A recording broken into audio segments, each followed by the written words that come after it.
1990 के दशक में कश्मीरी पंडितों के विस्थापन और हिंसा पर आधारित द कश्मीर फाइल्स का जिक्र प्रधानमंत्री नरेंद्र मोदी ने बीजेपी संसदीय दल की बैठक में किया था। प्रधानमंत्री मोदी ने कहा कि इस फिल्म में उस सच को दिखाया गया है जिसे सालों से छिपाने की कोशिश की जा रही थी। इन दिनों आपने देखा होगा कश्मीर फाइल फिल्म की चर्चा चल रही है और जो लोग हमेशा फ्रीडम ऑफ एक्सप्रेशन के झंडे लेकर के घूमते हैं वो पूरी जमात बौखला गई है पिछले 5-6 दिन से।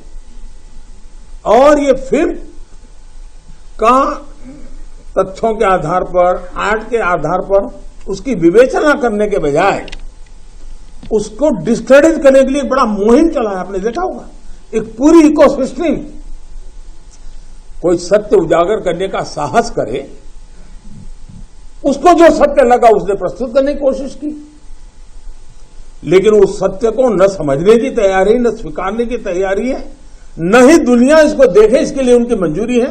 जिस प्रकार का षड्यंत्र पिछले 5-6 दिन से चल रहा है। प्रधानमंत्री के इस बयान पर अब विपक्ष ने तीखा हमला किया है। कांग्रेस नेता रणदीप सुरजेवाला ने मोदी सरकार से पूछा कि कब तक झूठ और नफरत फैलाने के लिए सरकार मौके तलाशती रहेगी। सुरजेवाला ने एक के बाद एक ट्वीट कर मोदी सरकार पर कई सवाल भी दागे।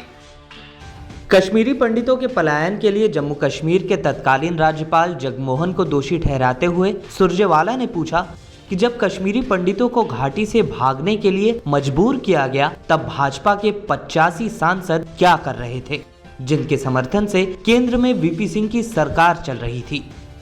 रणदीप सुरजेवाला ने पूछा कि राज्यपाल ने कश्मीरी पंडितों को भागने के लिए क्यों उकसाया।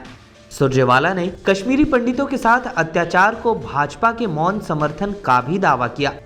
उन्होंने कहा जब कश्मीरी पंडितों को सताया जा रहा था उस वक्त राजीव गांधी ने कश्मीरी पंडितों के समर्थन में संसद का घेराव कर उनकी आवाज उठाई थी।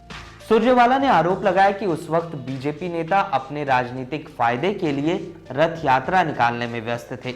रणदीप सुरजेवाला ने बीजेपी की रथ यात्रा का इवेंट मैनेजर प्रधानमंत्री मोदी को बता दिया। सुरजेवाला ने मोदी सरकार पर आरोप लगाया कि जब इस वक्त कश्मीर में दोबारा स्थिति खराब होने लगी है तो अब फिल्म दिखाना शुरू कर दिया गया है। सुरजेवाला ने बीजेपी से यह भी पूछा कि घृणा की खेती से लाभ की फसल कब तक। इसके अलावा सुरजेवाला ने कश्मीरी पंडितों के लिए मोदी सरकार से ज्यादा काम यूपीए सरकार में होने का भी दावा किया। उन्होंने आरएसएस का बिना नाम लिए प्रधानमंत्री नरेंद्र मोदी पर निशाना साधते हुए कहा कि आपका मूल संगठन 1925 में अपने गठन के बाद से देश के स्वतंत्रता आंदोलन और बापू के खिलाफ खड़ा रहा। वह हर बार असहयोग आंदोलन या सविनय अवज्ञा या भारत छोड़ो आंदोलन में अंग्रेजों के साथ खड़ा था। सुरजेवाला ने कहा कि जब देश आजाद हुआ तो उसने फूट डालो और राज करो की नीति अपनाई।